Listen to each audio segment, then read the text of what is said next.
The quiet hours of a chilly March morning, a tragedy unfolded on the rugged slopes of a secluded mountain.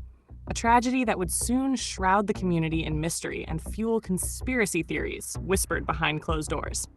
Qaadir Malik Lewis and Naazir Rahim Lewis, 19-year-old twins known for their inseparable bond, had been full of promise.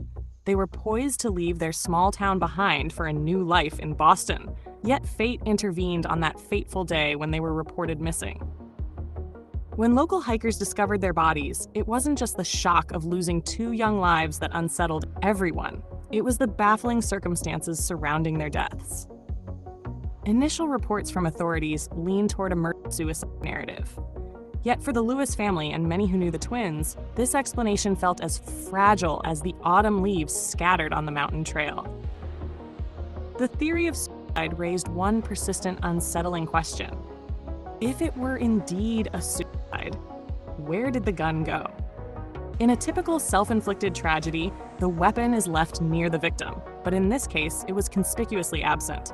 The missing firearm left room for speculation. Was it deliberately removed to cover up the true chain of events? Local law enforcement, while offering preliminary conclusions, were met with skepticism. Eyewitnesses and family members insisted that the twins had no history of violence or despair that would lead them to such desperate act. The family couldn't believe it when they got the call hours later, knowing the twin brothers were supposed to be in Boston visiting friends.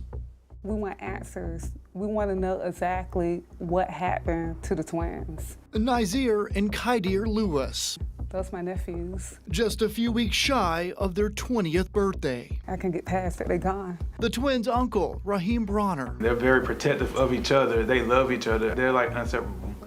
So I couldn't imagine them hurting each other because I never even seen them get into a fist fight before.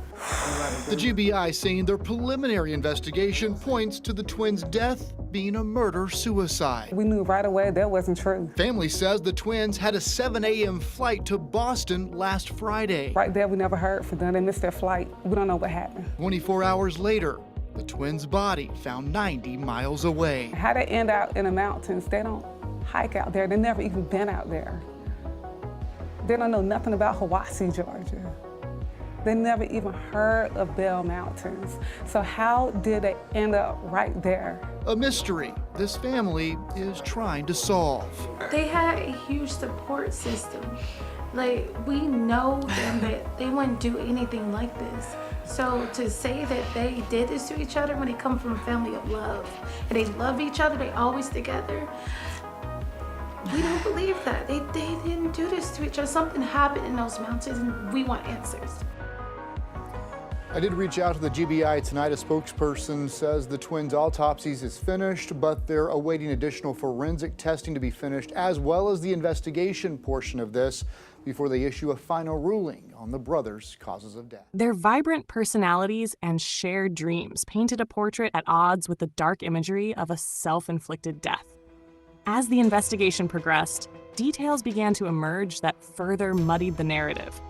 Adding to the mystery was the involvement of Scott Curlin, a 42-year-old volunteer firefighter from the area, who soon found himself at the center of controversy.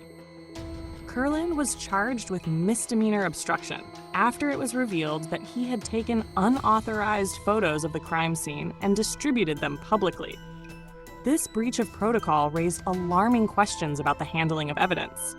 Could these images have been manipulated to obscure certain details, like the whereabouts of the missing gun, or even to plant a narrative that favored a murder-suicide theory? Conspiracy theories soon blossomed among locals and online communities.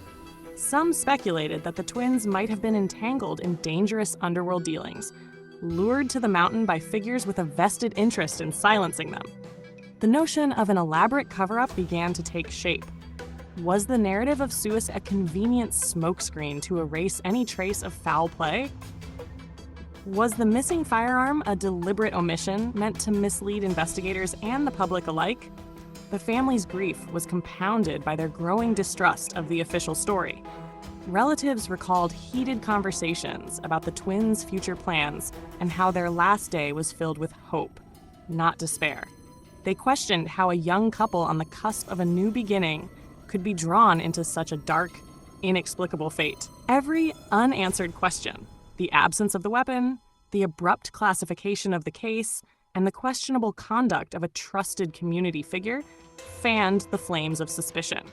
In hushed tone, some community members recounted their own theories. One line of thought proposed that the twins had been targeted by a clandestine group operating in the shadows, whose actions were masked by the seemingly convenient narrative of a self-inflicted demise.